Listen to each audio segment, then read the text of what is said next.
Bonjour tout le monde et bienvenue dans la septième partie de ce cours qui concerne l'introduction à la programmation système. Bien sûr, vous avez déjà programmé avec un langage ou plusieurs langages. Vous avez créé des programmes. Ici, on parle de la programmation, mais qui est liée au système. Donc, qu'est-ce qu'on veut dire par la programmation système? Est-ce que c'est la même programmation que vous avez déjà vue et que vous avez déjà fait, ou bien c'est une autre programmation qu'on va voir par la suite? Donc, lorsqu'on dispose d'un système d'exploitation, ce dernier permet de différencier entre deux types de programmes. Donc, les programmes que vous avez déjà faits, donc ça s'appelle les programmes d'application. Donc, ces programmes sont réalisés lors de la programmation qu'on appelle programmation classique. Bien sûr, c'est la programmation que vous avez déjà vue lors des deux modules, la programmation 1 et la programmation 2, dans lesquels vous avez déjà utilisé le langage de programmation C. Autre type de programme sont les programmes système qui font partie du système d'exploitation. Donc, il s'agit déjà d'une partie du système d'exploitation d'un ordinateur, bien sûr, ou bien qui en réalisent des fonctions telles que l'accès aux fichiers, la programmation du clavier, de l'écran, la programmation réseau et de la mémoire vive et des processeurs. Donc, ici, on voit clairement la différence entre les deux types de programmes, à savoir les programmes d'application et les programmes système. Seuls les programmes d'application sont réellement utilisés par les utilisateurs. Les programmes système le sont implicitement, donc d'une façon indirecte. Donc, si on veut ici citer un exemple, donc on peut dire que lorsque vous écrivez un programme en langage C, donc il s'agit d'un programme d'application. Donc, vous faites une application, je ne sais pas, de gestion ou autre.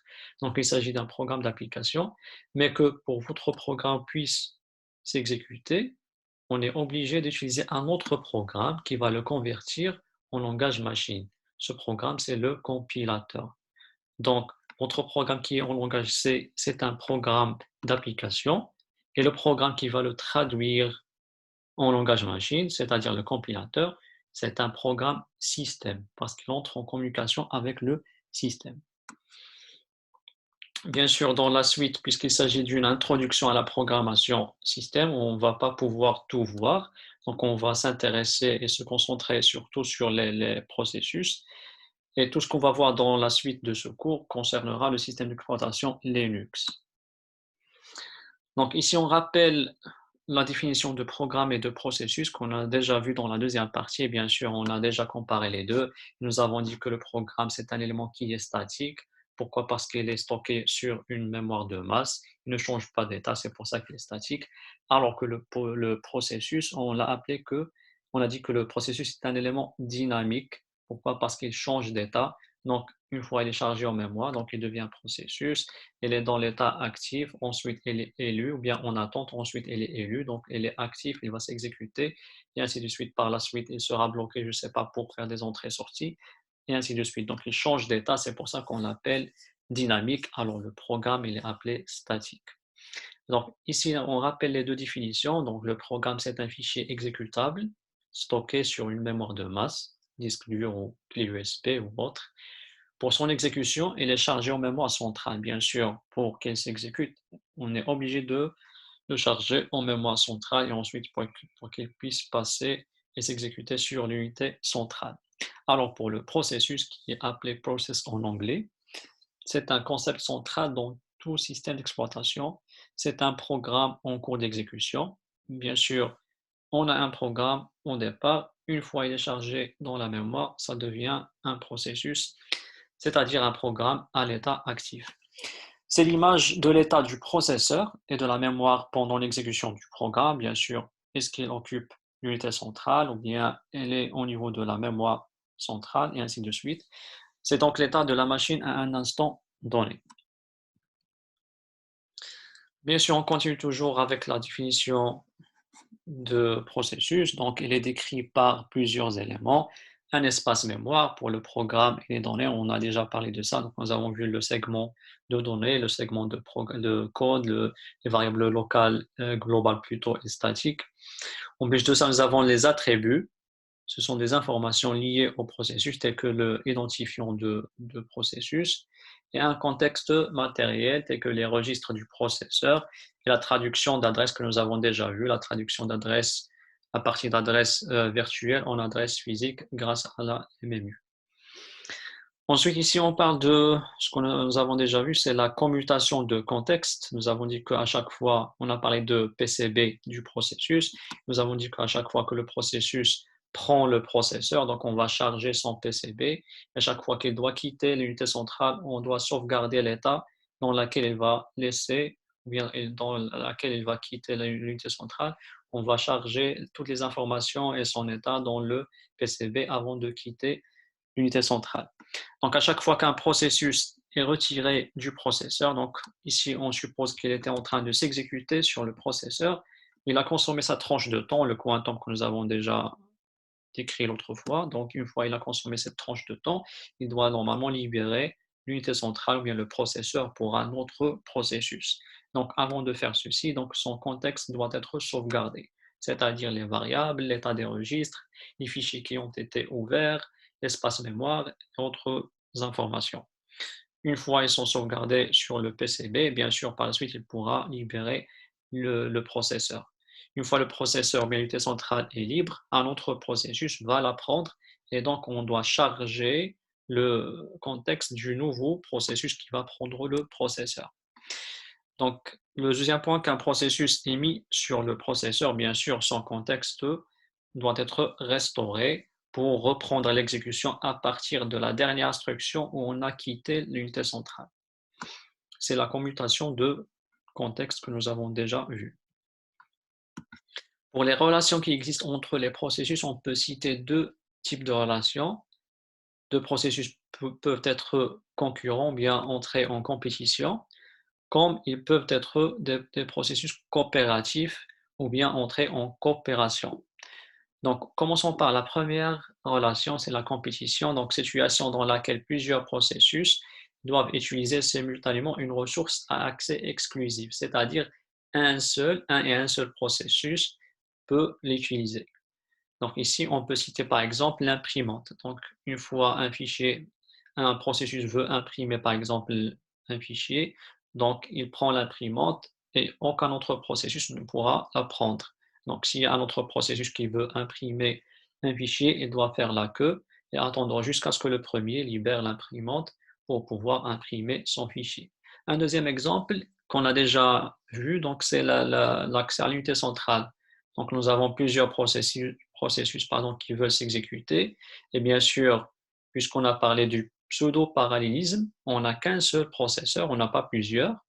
Donc, les processus doivent faire la queue et accéder un par un à l'unité centrale et consommer leur tranche de temps. Donc, c'est une autre situation de compétition. Donc, on ne peut pas avoir deux processus qui s'exécutent en même temps. Donc, s'il y a plusieurs processus qui nécessitent d'avoir accès à l'unité centrale, ils doivent entrer en compétition et donc on pourra parler de la gestion des processus, l'ordonnancement et ainsi de suite. La deuxième relation, c'est la coopération, c'est-à-dire deux processus doivent coopérer, doivent s'aider, le premier aider le deuxième aider le troisième, ainsi de suite, pour réaliser une tâche. Donc, pour la coopération, c'est la situation dans laquelle plusieurs processus collaborent à une tâche commune et doivent se synchroniser pour réaliser cette tâche. Ici, on parle de la synchronisation qu'on verra tout de suite. Situation dans laquelle plusieurs processus collaborent à une tâche. Donc ici, on cite un exemple. Donc soit P1 et P2, deux processus. P1 produit un fichier, donc PDF ou autre. P2 imprime le fichier P1. Donc ces deux processus doivent coopérer.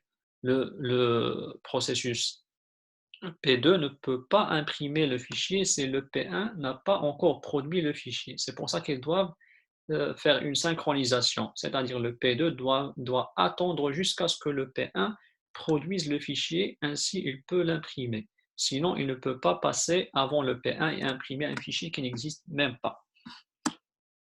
Et là, ceci nous guide vers la synchronisation. Donc, la synchronisation se ramène au cas suivant. Un processus doit attendre qu'un processus est terminé. Donc, c'est l'exemple ici. Donc, P2 doit toujours attendre que P1 produit le fichier pour l'imprimer. Sinon, il ne peut pas imprimer un fichier qui n'existe pas. Pour les processus, parmi les attributs, on peut parler des identifiants qui sont liés à un processus. Donc, chaque processus possède un identifiant unique qui l'identifie. C'est comme le numéro d'étudiant pour un étudiant ou bien le numéro de la carte d'identité nationale.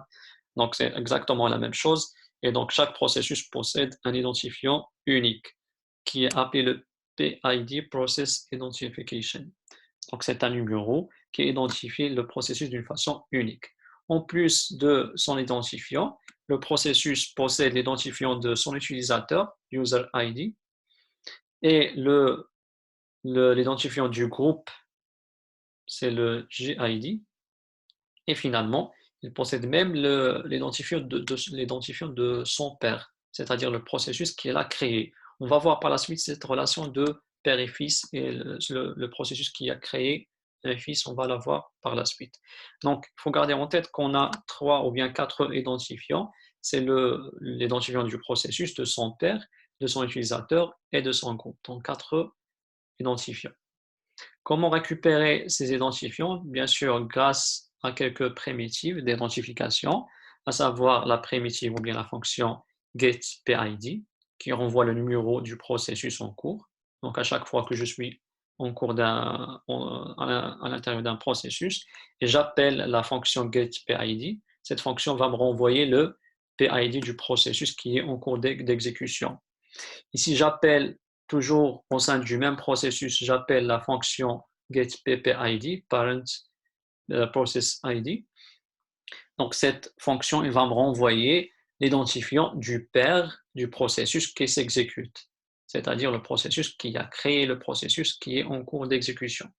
Donc, cette fonction envoie le numéro du processus père, c'est pour ça qu'on a le P, c'est pour parent, process ID. Chaque processus, bien sûr, a un père, c'est celui qui l'a créé. On va voir cette relation par la suite. Pour récupérer l'identifiant de l'utilisateur, il y a une fonction qui est getUserID. Donc, c'est cette fonction qui permet d'obtenir le numéro d'utilisateur du processus en cours d'exécution. Et finalement, pour récupérer l'identifiant du groupe, il y a la fonction getGroupID qui renvoie le numéro du groupe du processus en cours d'exécution. Bien sûr, si vous avez remarqué, les 4 fonctions, bien les 4 primitives ne possèdent pas d'argument et toutes retournent un entier qui est un numéro, tout simplement. Donc, ce sont des primitives simples, donc il n'y a rien de compliqué pour ces 4 primitives. Ils ne prennent aucun argument, ils retournent un entier qui est l'identifiant. Ils ne renvoient pas -1. Pourquoi ici on parle de -1? Parce que les primitives qui retournent des entiers, généralement, ils renvoient -1 lorsqu'il s'agit d'une erreur. Alors, ces fonctions, pourquoi ils ne renvoient pas -1? Parce qu'on n'a pas d'erreur possible.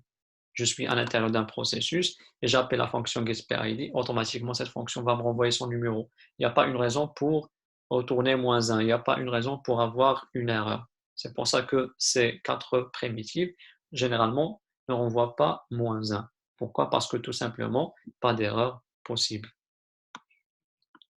Essayons ici de voir un exemple pour mieux comprendre le fonctionnement de ces 4 primitives.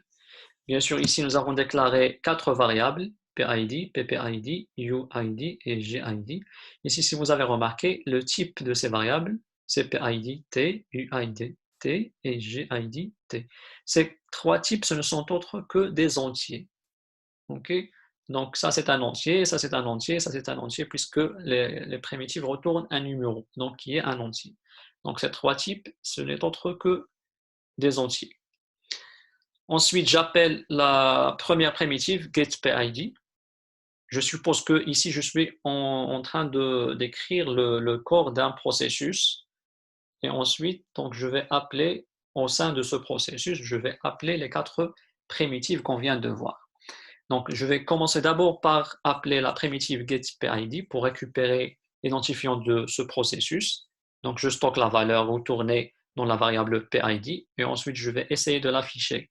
Je suis le processus numéro, tac, tac, tac, donc numéro PID, donc qu'on a récupéré avec la primitive getParid.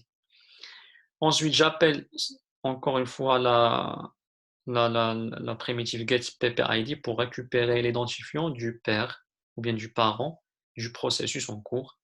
Donc, une fois j'appelle cette fonction, je stocke ce qu'elle retourne dans la variable ppid et j'essaie d'afficher mon père et j'affiche le numéro ou bien l'identifiant de son père.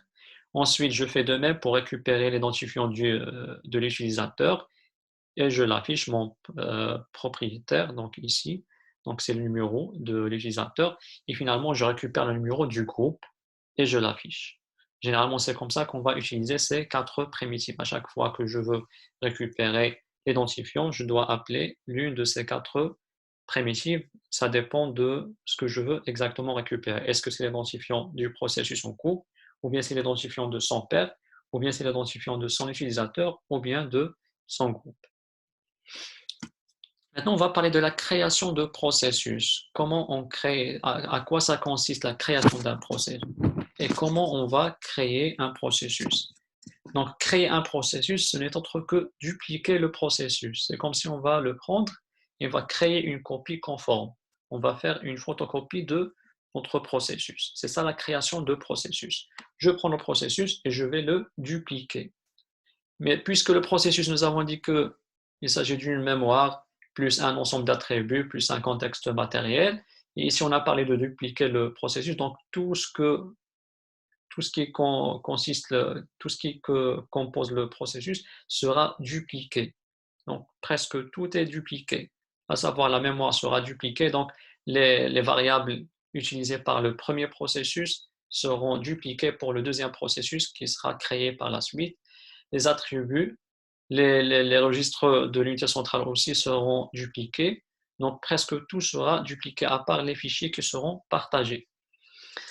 Donc les registres de l'unité centrale aussi seront dupliqués, mais chaque programme évoluera séparément. Donc il va évoluer d'une façon séparée. C'est comme si j'ai 2 copies conformes du même programme.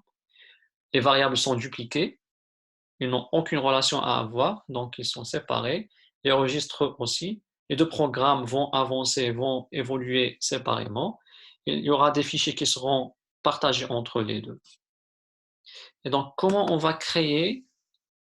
Ici, nous avons vu à quoi ça consiste la création, c'est la duplication du processus. Donc, on va dupliquer les variables, les registres et les attributs. Et donc, comment on va faire cette création? Comment la faire? Donc, un processus est créé au moyen d'un appel système qui est appelé fork. Donc, en quelque sorte, c'est une fonction appelée fork qui va créer le processus. Donc, à chaque fois qu'on aura besoin de créer un processus, il faut appeler l'appel système ou bien il faut invoquer l'appel système fork. Cette création est réalisée par un autre processus qui est appelé le processus pair. Donc, au sein d'un processus, j'appelle ou bien j'invoque l'appel système fork.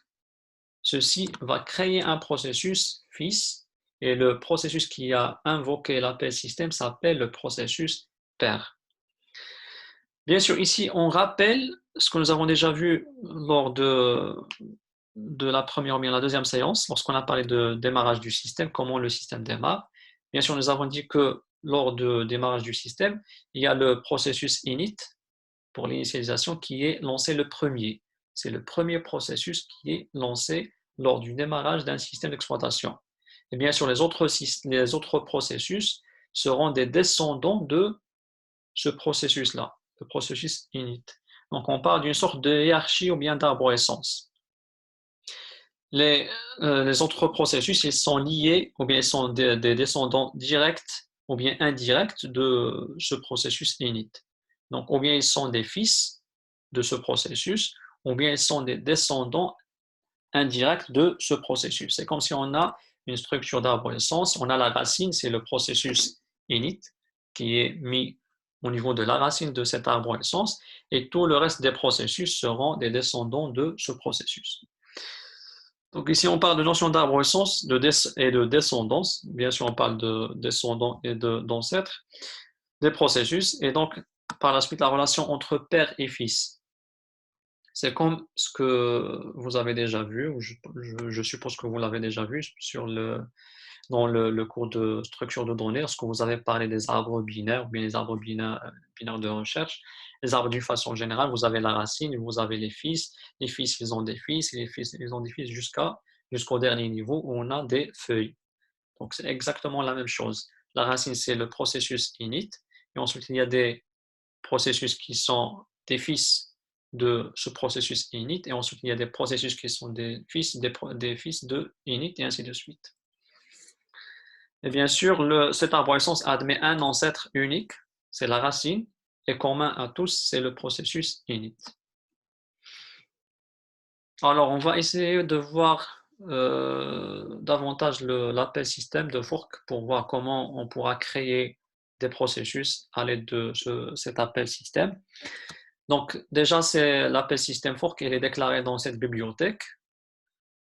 Donc, à chaque fois qu'on invoque l'appel système dans un processus, on doit inclure cette bibliothèque. Ici, nous avons comment on va faire pour créer ou bien pour invoquer l'appel système. Donc, la première des choses, il faut inclure la bibliothèque. Et ensuite, nous avons le prototype de cette fonction qui est fork. Donc, il ne prend aucun argument, c'est void. Il retourne un entier. Nous avons dit que le PIDT, ce n'est autre qu'un entier. Le processus qui a invoqué la fonction fork est appelé le processus pair. C'est ce que je viens de dire. Lorsque je suis en train d'écrire un programme qui deviendra par la suite un processus, une fois j'appelle fork, il va créer un processus fils. Et le processus qui a invoqué cet appel système, il est appelé le processus pair. Donc le processus qui a invoqué la fonction fork est appelé le processus pair, tandis que le processus créé est appelé le processus fils. Donc le père et le fils ne se distinguent que par la valeur de retour. On verra pourquoi. Donc, quelle est la valeur de retour de l'appel système de fork? Mais avant de parler de la valeur de retour, on doit dire que l'appel système de fork a une certaine particularité. Bien sûr, vous avez déjà vu dans le langage C que une fois j'appelle une fonction une seule fois, une fonction qui retourne une valeur entière ou bien réelle ou autre, une fois je l'appelle une seule fois, il retourne une seule valeur. Mais la particularité de l'appel système fork, c'est que je l'appelle une seule fois et il retourne deux valeurs. Comment ça se fait qu'on l'appelle une seule fois et il retourne deux valeurs? Donc, comme fork duplique le processus, tout se passe pour le deuxième, comme s'il avait lui-même appelé fork. Bien sûr, on a parlé de la duplication, et donc lorsque j'appelle fork, c'est comme si on va faire une copie du père. Supposons que j'avais un programme dans lequel j'invoque l'appel système fork. Ce programme-là est appelé le processus pair. Et après l'appel fork, il va créer, ou bien le système va créer une copie du pair qui aura le même corps, le même code, les mêmes noms de variables. Et donc, c'est comme si on aura l'appel de fork deux fois. C'est pour ça qu'on a un seul appel et deux retours. Et c'est ça la particularité de l'appel système fork. Alors, qu'est-ce qu'elle retourne, cet appel? Valeur de retour de fork. Il retourne -1 en cas d'erreur. Donc, c'est la valeur classique. Donc, c'est -1. Donc, une fois l'appel système fork retourne -1, c'est qu'on n'a pas pu créer le fils. On n'a pas pu créer de processus. Sinon, on a deux autres types de retour, ou bien deux valeurs de retour. Il retourne 0 pour le processus fils. Il retourne une valeur qui est supérieure strictement à 0 pour le processus père. Donc, imaginez que j'ai un processus, je le duplique après l'appel système fork. Donc, dans le père, ça va retourner une valeur qui est différente de 0, supérieure strictement à 0. Et dans le fils, l'appel système fork va retourner 0. Bien sûr, ici on parle dans le cas de la réussite de l'appel de fork. Et la valeur qui est retournée dans le processus pair qui est supérieure strictement à 0, ce n'est autre que le PID du processus fils. Ici, on parle de déterminisme. Qu'est-ce qu'on veut dire par pas déterminisme? Donc, après fork, on ne sait pas si le père ou bien le fils qui est remis sur le processeur en premier. Bien sûr, Ici, on n'a pas de logique. On ne va pas dire que puisque c'est le père qui a créé le fils, alors c'est le père qui va s'exécuter en premier et ensuite c'est le fils qui va le suivre. Ça n'a pas de déterminisme. On peut avoir ce cas de figure, c'est-à-dire le père s'exécute d'abord et ensuite le fils s'exécute, comme on peut avoir l'autre cas de figure, c'est-à-dire le fils va s'exécuter avant et ensuite le père va s'exécuter après le fils. Donc on n'a pas de déterminisme. Mais ceci ne pose pas un problème. Pourquoi? Parce que les deux processus vont évoluer d'une façon séparée. Donc chacun des deux processus va évoluer d'une façon indépendante de l'autre. Ici, un schéma pour mieux comprendre. Donc, je suppose que je suis dans le processus pair. Donc, je suis en train d'écrire le processus pair. Ce processus possède un ID qui est égal à 13, donc son identifiant égal à 13, c'est le pair. Ensuite, après plusieurs instructions, je rencontre une instruction dans laquelle j'invoque l'appel système fork. Alors, l'appel système fork, il va renvoyer une valeur entière qu'on stocke dans la variable i. Normalement, cette valeur, ou bien c'est -1 dans le cas de l'erreur, ou bien c'est 0 pour le fils, ou bien c'est une valeur strictement positive pour le père. Donc, l'appel, ou bien lorsqu'on a invoqué l'appel système fork, fork a renvoyé un entier qu'on a stocké dans le i, et là on a deux cas de figure. Si le i est égal à une valeur qui est strictement positive, c'est le cas ici, par exemple 27, alors on continue dans le pair. On est dans le pair. On reste dans le pair. Si la valeur retournée par fork est égale à 0, c'est que je ne suis pas dans le pair. Donc je change de direction et je suis en train d'exécuter le fils. Donc dans le cas où le i est égal à 0, donc c'est le fils. La valeur qui est strictement positive retournée par fork, ce n'est autre que l'identifiant du fils.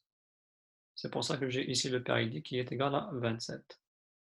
Donc c'est comme ça généralement que fonctionne l'appel système de fork. Une fois j'appelle, je dois m'attendre à trois valeurs, ou bien -1 dans le cas d'erreur, ou bien une valeur nulle, ceci dit que c'est le fils qui s'exécute, ou bien une valeur qui est strictement positive et qui est l'identifiant du fils, et dans ce cas-là, on est dans le pair, c'est-à-dire le pair qui est en train de s'exécuter. Donc chaque processus connaît son pair. Tout simplement, on peut avoir l'information sur le pair en appelant la primitive getPPID. Donc l'attribut c'est PPID et la primitive pour avoir cet attribut, c'est la primitive getPPID. C'est une information facile à retrouver, il suffit d'appeler la primitive qui est simple. Donc pas besoin de récupérer le PID du pair avec l'appel système fork, puisque je peux le récupérer avec cette primitive qui est simple. Et fork renvoie donc 0 pour le fils. Donc je suis dans le donc je suis dans le fils, donc je peux connaître facilement le père en appelant cette primitive. Le problème qui se pose, c'est l'inverse. C'est lorsque je suis dans le père, je veux connaître le fils, sachant que le père peut avoir un fils, 0 fils, un fils ou bien plusieurs. Donc, pas de moyen facile pour récupérer le PID du fils, étant donné on est dans le père.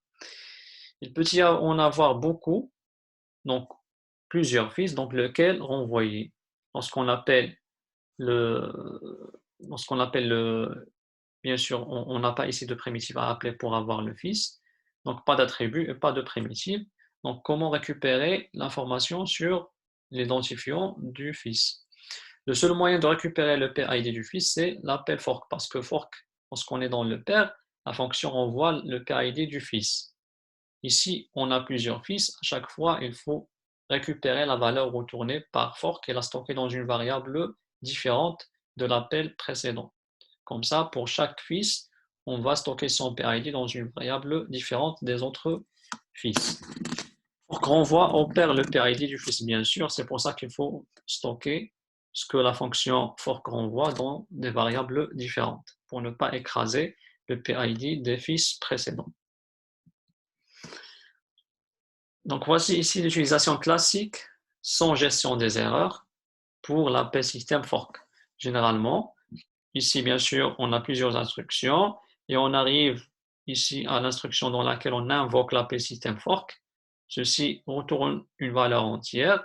Et ici, puisqu'on ne gère pas les erreurs, donc on ne va pas considérer le cas de retour de fork qui vaut -1, on va considérer seulement les deux cas, c'est-à-dire lorsque fork retourne 0, c'est-à-dire c'est le fils, et lorsque fork retourne une valeur strictement positive, alors c'est le père. On ne va pas considérer le troisième cas de fork qui est égal à -1, parce qu'on parle ici de la gestion classique sans gestion des erreurs.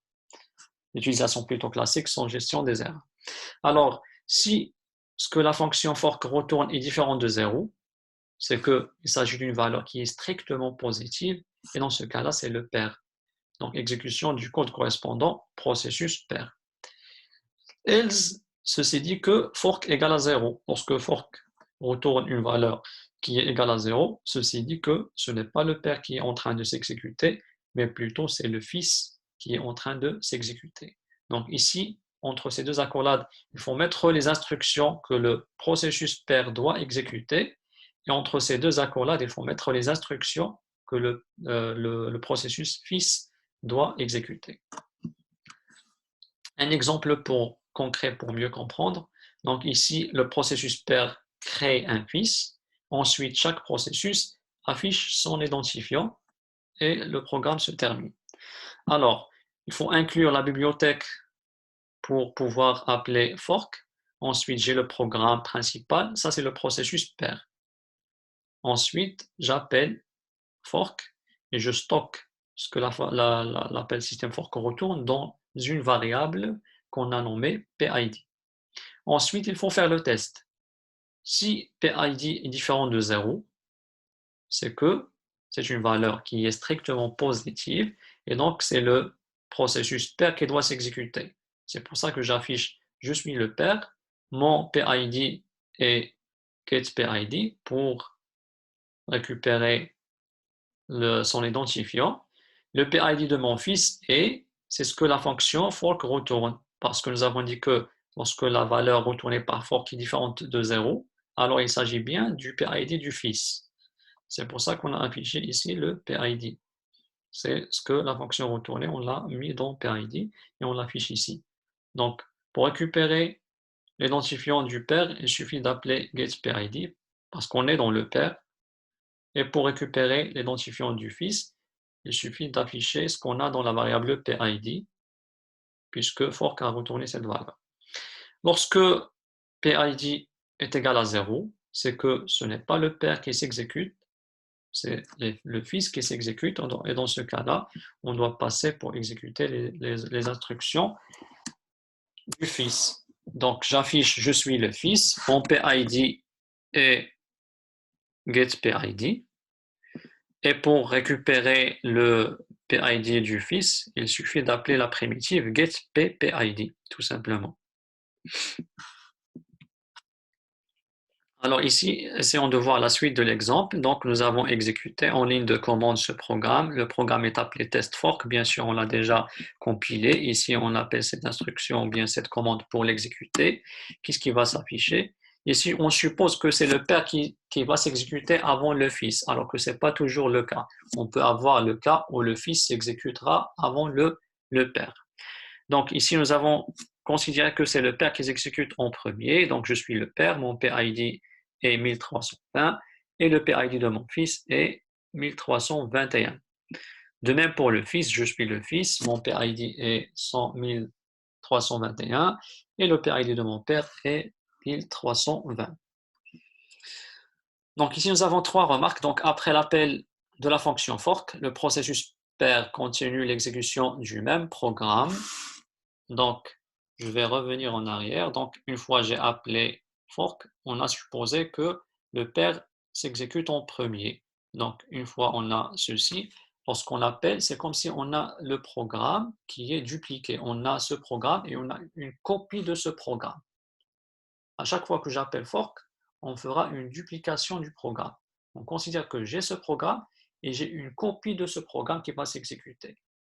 Et ici, nous avons supposé que le père s'exécute en premier et ensuite l'autre copie qui va s'exécuter en deuxième lieu. Mais ce n'est pas toujours le cas, je peux avoir l'inverse. Donc, après l'appel de la fonction fork, le processus pair continue l'exécution du même programme. C'est comme s'il n'a rien créé, il n'a pas créé un processus fils. Le nouveau processus, c'est-à-dire le processus fils, exécute le même code que le processus parent. Est-ce qu'il va démarrer l'exécution à partir de la première instruction? Bien sûr que non. Il va démarrer à partir de l'endroit où fork a été appelé. C'est-à-dire, il va démarrer, le processus fils, il va démarrer à partir de ce test. Il ne va pas démarrer à partir il va pas démarrer à partir de les directives ou bien ces deux instructions, mais il va démarrer à partir de if pour le processus fils.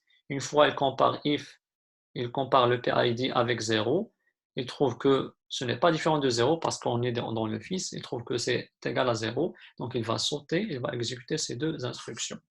Donc le fils démarre toujours l'exécution à partir de l'endroit où fork a été appelé. Il ne va pas exécuter les instructions qui précèdent l'appel de fork. Le processus créé, c'est-à-dire toujours le processus fils, est un clone. Donc c'est une copie conforme. C'est comme si on a fait une photocopie du processus père. Il hérite de son père le code. Il va prendre tout le code, tout le programme, il va le prendre, les données, la pile et tous les fichiers ouverts par le père.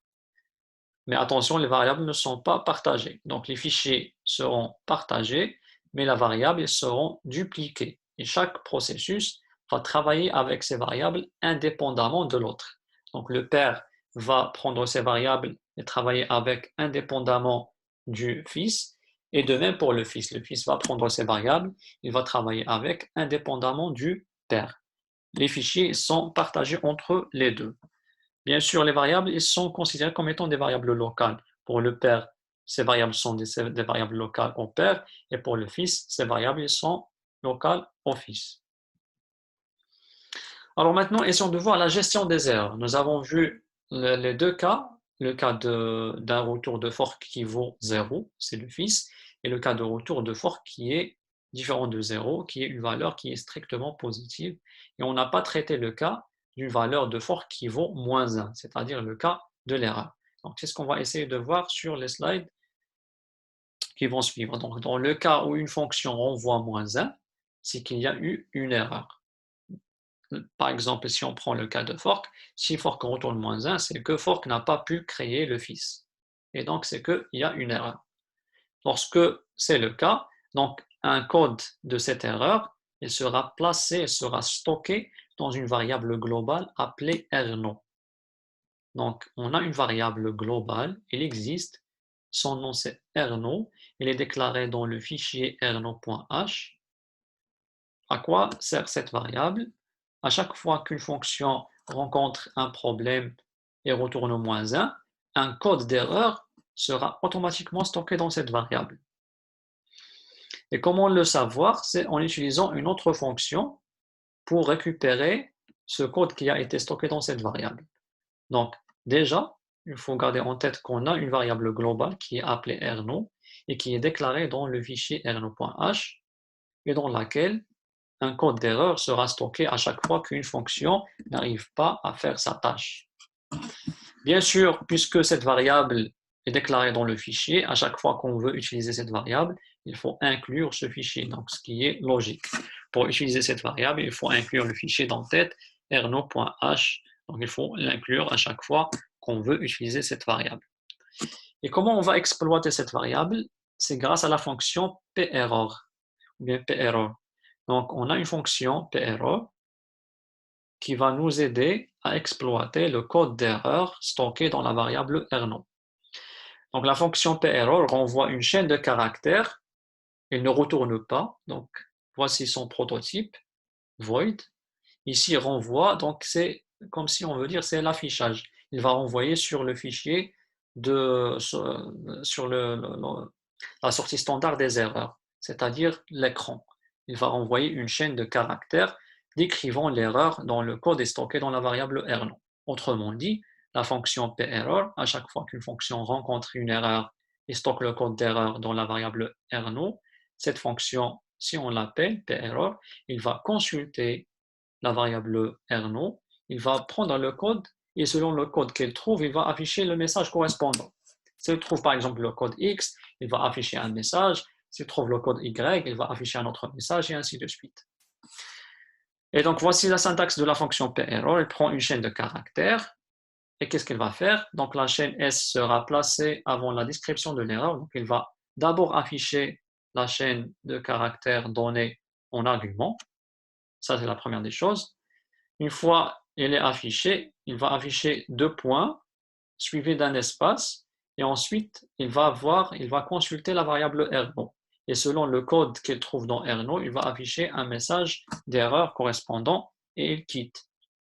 Mais ici, il faut faire attention parce que cette variable qui est Erno, puisque c'est une variable globale, toutes les fonctions qui retournent -1, qui rencontrent un problème et qui retournent -1, ils vont stocker leur code d'erreur dans la variable Erno. Et donc, la dernière fonction qui rencontre un problème, son code d'erreur, il va écraser le code d'erreur de la fonction précédente. C'est pour ça qu'il faut appeler la fonction PError juste après le fait de rencontrer une erreur. C'est ce qu'on dit ici dans cette remarque. Il faut utiliser PError directement après l'erreur.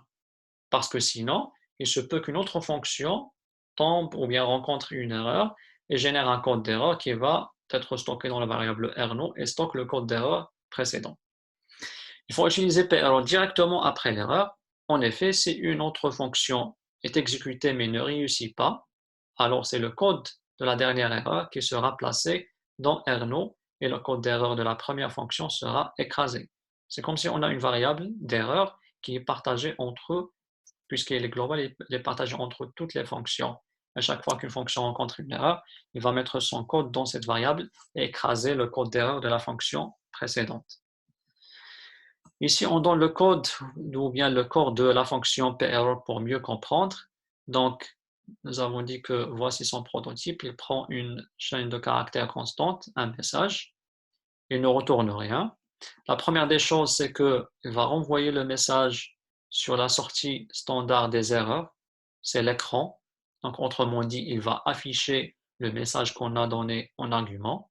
Il l'affiche, suivi de 2 points, suivi d'un espace. OK. Qu'est-ce qu'elle va faire par la suite? Une fois il affiche le message de point et espace, qu'est-ce qu'elle va faire? Il va consulter la variable Erno. Il va utiliser la structure switch case pour voir ce qu'elle va faire comme traitement selon la valeur trouvée dans la variable globale Erno. Donc switch Erno, il va consulter Erno et selon ce qu'elle trouve, si elle trouve que Erno contient le code EPERM, dans ce cas-là, il va afficher operation not permitted, c'est-à-dire opération non permise. S'il trouve que dans Erno, on n'a pas ce code, mais on a le deuxième code, il va afficher que no such file or directory, donc, et ainsi de suite. S'il trouve un autre code d'erreur, il va afficher un autre message, et ainsi de suite. Généralement, c'est comme ça que la fonction PError fonctionne. Alors, on va reprendre maintenant une utilisation classique de fork, mais cette fois-ci avec la gestion des erreurs. Donc, dans l'exemple précédent, on n'a pas géré les erreurs. Dans cet exemple, on va essayer de gérer les erreurs. Bien sûr, on a inclus ici la bibliothèque pour appeler fork et on a inclus cette bibliothèque pour pouvoir utiliser la variable Erno. Ensuite, bien sûr, on appelle fork. Elle retourne une valeur, on la stocke dans la variable PID, et là on aura trois cas de figure à distinguer. Le premier cas de figure, c'est lorsque la valeur retournée est égale à -1, c'est-à-dire le cas d'erreur. Donc on va afficher code de l'erreur pour la création, on affiche le contenu de Erno, et ensuite on appelle PError avec le message erreur de création. Bien sûr, PError il va afficher en plus de ce message, il va afficher un deuxième message qui est erreur de création, suivi de 2 points, espace, et il va consulter la variable Erno, et selon le code qu'elle trouve, il va afficher le message correspondant. Ça, c'est dans le cas de l'erreur. Si le PID retourné par fork n'est pas égal à -1, mais il est différent de 0, il s'agit d'une valeur qui est strictement positive. Dans ce cas-là, on est dans le pair. Et donc, on doit mettre entre ces deux accolades ce que le père doit exécuter comme programme. Sinon, c'est-à-dire la valeur retournée est différente de -1, elle n'est pas différente de 0, c'est qu'elle est égale à 0. Et dans ce cas-là, il s'agit du fils et on doit mettre entre ces deux accolades le programme que le fils doit exécuter tout simplement. Une autre alternative, bien sûr, si on ne veut pas utiliser les if et les else if, on peut utiliser switch avec 3 cas, -1 pour le cas d'erreur, 0 pour le fils et default, c'est pour le père. Donc vous avez le choix entre cette utilisation et entre switch avec 3 cas qu'on va voir tout de suite.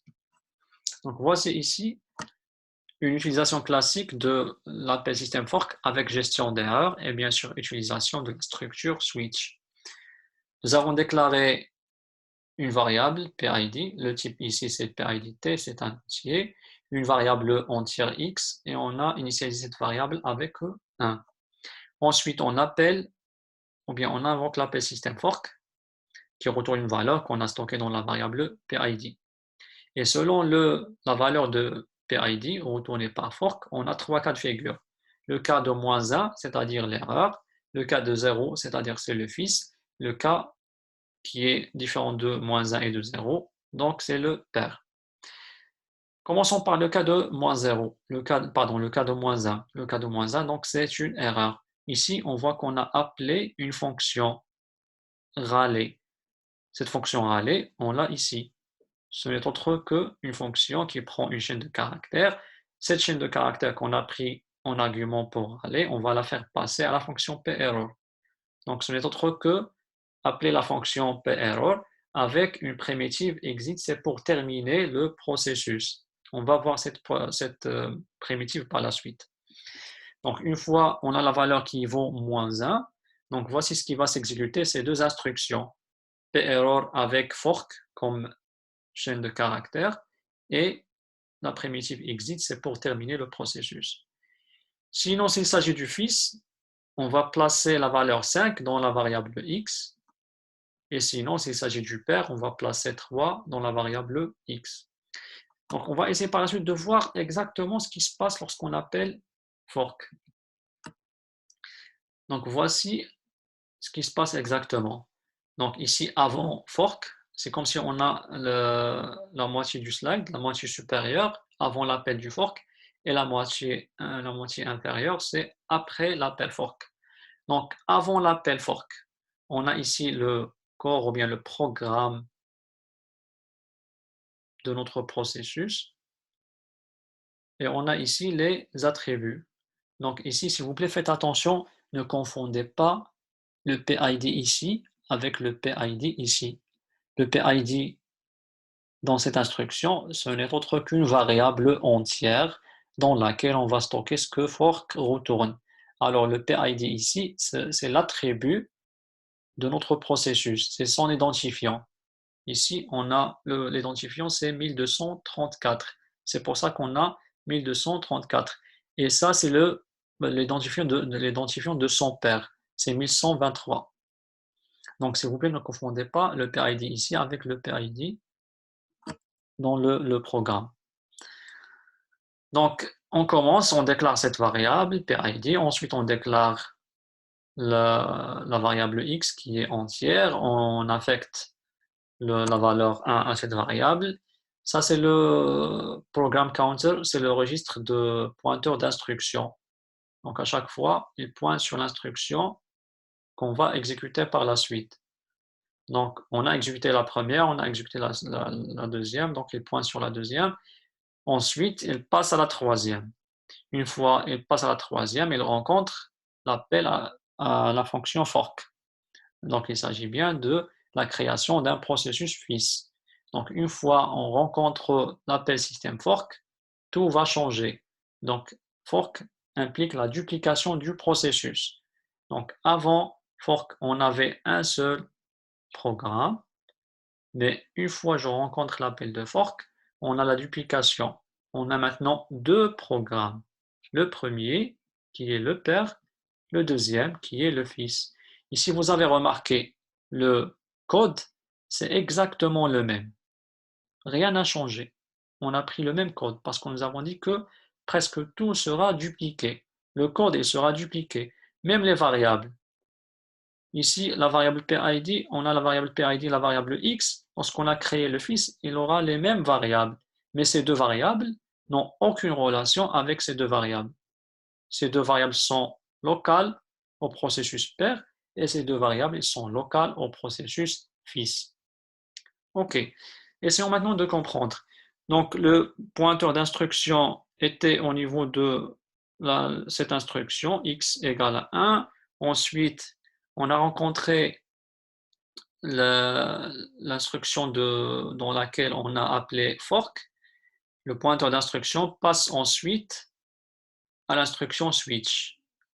Donc, selon la valeur de PID, on va décider est-ce qu'on est dans le père ou bien dans le fils. Ici, on suppose qu'une fois j'ai testé la valeur de PID, puisqu'on est dans le pair, normalement la valeur de PID doit être strictement positive. Donc on n'est pas dans ce cas-là, on n'est pas dans ce cas-là, c'est pour ça que le pointeur d'instruction, il va sauter de cette instruction directement à l'intérieur du cas du pair. On est dans le pair, c'est pour ça qu'on va sauter le cas de l'erreur, le cas du fils, et on va sauter au cas pair. Qu'est-ce qu'on va faire? On va affecter 3 à x, c'est pour ça qu'on a ici 3. Alors, pour le fils, nous avons dit que pour le fils, l'exécution va se faire à partir de l'instruction qui va suivre fork. Ici, on a appelé fork, l'exécution ne va pas commencer à partir de la première instruction, non. Il va commencer à partir de l'instruction qui vient juste après l'appel fork, c'est-à-dire l'instruction switch. Et puisqu'on est dans le fils, c'est que la valeur retournée par fork, c'est 0.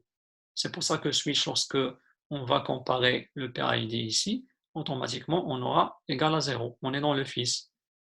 Et donc, on va sauter de cette instruction à l'instruction concernant le fils. Qu'est-ce qu'on rencontre? X reçoit 5. C'est pour ça qu'on a ici 5 dans le X. Bien sûr, la valeur retournée par fork, c'est 0. C'est pour ça que pour PID, on a 0. Ici, la valeur retournée par fork, ce n'est pas 0, ce n'est pas moins 1. C'est une valeur qui est strictement positive. Et c'est en même temps l'identifiant du fils. C'est quoi l'identifiant du fils? C'est 1567. C'est pour ça qu'on a ici 1567. Et son père, normalement, c'est l'identifiant du père. C'est pour ça qu'on a cette valeur. La valeur 1234, on l'a ici.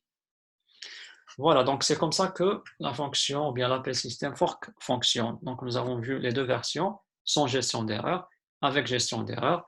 Avec la gestion d'erreur, nous avons vu les deux cas, si on veut utiliser les if et les else, sinon on peut utiliser switch case. Alors pour la terminaison de processus, pour terminer, nous avons vu comment on peut créer, maintenant comment on peut terminer un processus. Pour ce faire, on a une primitive qui est la primitive exit. La syntaxe est comme suit, donc il ne retourne rien, c'est void. On a un entier en argument, donc termine la primitive exit, elle termine le processus qu'il appelle. Donc une fois elle est appelée au sein d'un processus, il va le terminer. On n'a pas de retour, c'est void, c'est pour ça qu'on ne peut pas rencontrer une valeur -1 de retour, on n'a pas d'erreur. Presque toutes les ressources seront libérées, donc puisqu'on termine ou bien la primitive, une fois appelée, il termine le processus, toutes les ressources, pas toutes les ressources, mais presque toutes les ressources seront libérées, à savoir la mémoire, les variables, l'unité centrale et autres. On dit presque, pourquoi? Parce qu'il reste quelques ressources qu'on ne va pas libérer, on va voir par la suite dans quel cas on ne va pas libérer les ressources. Alors, pour l'argument statut, il s'agit d'un code de fin qui permet d'indiquer au processus père comment le processus fils a terminé. Est-ce que la terminaison était normale ou bien il y avait une erreur? Dans quel cas la terminaison est normale? Par convention, lorsque statut est égal à 0. Donc, par convention, lorsque statut est égal à 0, ceci indique une terminaison normale.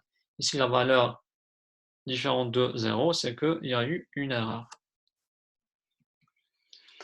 Ici, un exemple pour voir comment la primitive exit fonctionne. Donc, bien sûr, il ne faut pas oublier toujours d'inclure cette bibliothèque pour l'appel système fork. Et j'appelle fork et je compare en même temps fork ou bien la valeur de retour de fork avec 0. Si c'est égal à 0, c'est qu'on est dans le fils. Donc, j'exécute ou bien j'affiche, je suis le fils, mon PID et j'appelle la primitive getPID pour récupérer son identifiant et l'afficher et je le termine. J'appelle directement exit 0. Donc ceci dit que la terminaison est normale.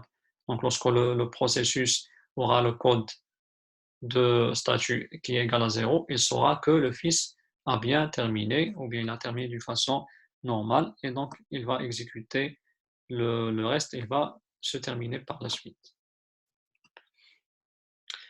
La deuxième primitive qu'on va voir, c'est la primitive sleep. Son prototype est le suivant, il retourne un entier et il prend un entier. Donc le processus qui appelle la fonction sleep, il sera bloqué pendant un certain nombre de secondes qui est donné en argument. Donc ceci bloque le processus. Donc ici un exemple d'application. Donc j'appelle la fonction ou bien j'invoque l'appel system fork et je compare ce que fork retourne. C'est les différents de 0. Donc c'est qu'on est dans le pair. J'affiche je suis le pair, mon PID et j'appelle getPID pour récupérer son PID. J'appelle la primitive sleep, donc il sera bloqué pendant 10 secondes. Si la valeur de fork est différente de, est égale à 0, donc c'est le fils qui va s'exécuter et j'affiche je suis le fils, mon PID, et j'appelle la primitive getPID et j'appelle sleep pour le bloquer pendant 5 secondes. Ensuite, j'appelle ou bien j'affiche terminé. Donc à chaque fois que l'un des deux se termine, donc j'affiche d'abord son numéro et ensuite il termine.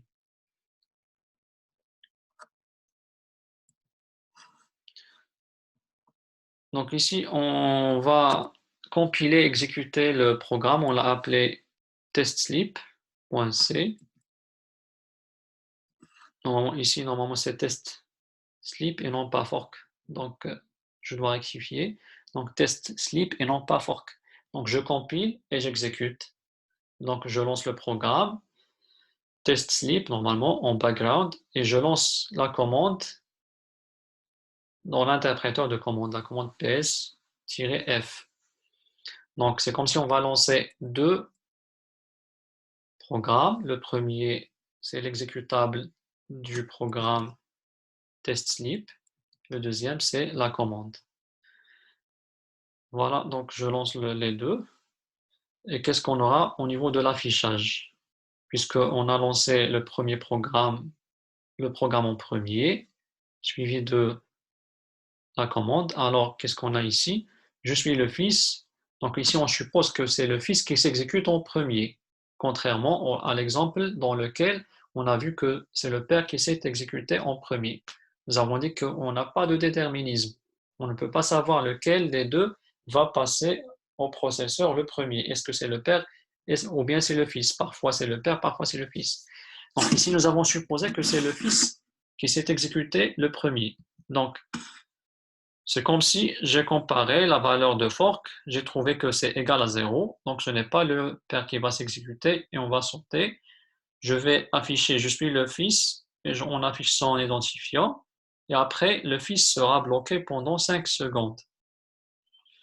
Pendant ce temps-là, le père va s'exécuter, il va afficher le message je suis le père avec son identifiant. Une fois il affiche, il sera bloqué pendant 10 secondes. Donc le fils sera bloqué pendant 5 secondes et le père sera bloqué pendant 10 secondes. Pendant ce temps-là, qu'est-ce qui va se passer? C'est la commande ps-f qui va s'exécuter. Donc on voit ici que le fils s'est exécuté, il a affiché le premier message, il est bloqué pendant 5 secondes. Une fois il est bloqué, le père affiche le message et il est bloqué pendant 10 secondes. Donc les deux sont bloqués. Par la suite, c'est la commande ps qui va être exécutée. Elle va afficher les informations des processus qui sont lancés. Donc ici, on voit le résultat de cette commande. Donc l'utilisateur, c'est le même, étudiant, étudiant, étudiant, donc c'est le même utilisateur. Ici, on a les identifiants des processus et les identifiants de leur paire et les noms des processus. Je commence par le premier, c'est le bash. Le bash, c'est l'interpréteur en ligne de commande. C'est équivalent de shell. Donc voici son identifiant et l'identifiant de son père. Ensuite, c'est le processus père qui est lancé ici. C'est le test sleep. Pardon, c'est le test. Voilà, normalement c'est test sleep, c'est pas test fork. C'est test sleep. Donc, elle est lancée ici. Donc, voici son identifiant. L'identifiant de son père. Ensuite, la commande PS en elle-même, c'est un processus. Voici son identifiant. L'identifiant de son père. Et finalement, l'identifiant du fils qu'on a créé grâce à fork. Une fois la commande se termine, les deux sont débloqués, mais puisque le fils a été bloqué pendant seulement 5 secondes, il sera le premier à être débloqué. C'est pour ça qu'on voit l'affichage, c'est le fils qui termine avant, parce qu'il a été bloqué seulement pour 5 secondes, alors que le père a été bloqué pendant 10 secondes. C'est pour ça qu'on voit l'affichage de l'identifiant du fils en premier, suivi de l'affichage de l'identifiant du père en deuxième lieu.